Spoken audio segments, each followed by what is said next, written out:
Deputy President-designate, I shall now administer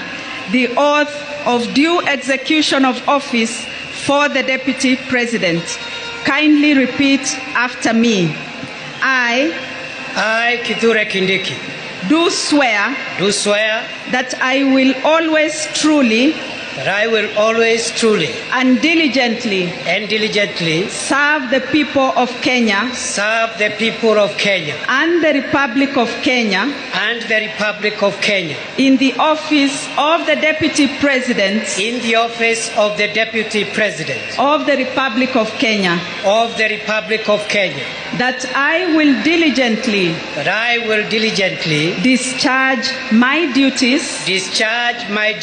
and perform my functions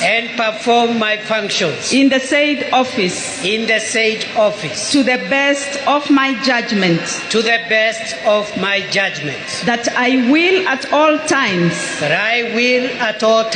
when so required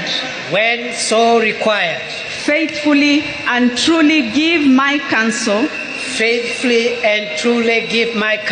and advice to the President of the Republic of Kenya, that I will do justice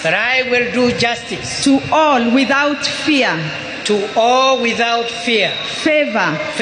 affection, or ill will, and that I will not directly or indirectly reveal such matters as shall come to my knowledge in the discharge of my duties and committed to my secrecy. So help me God.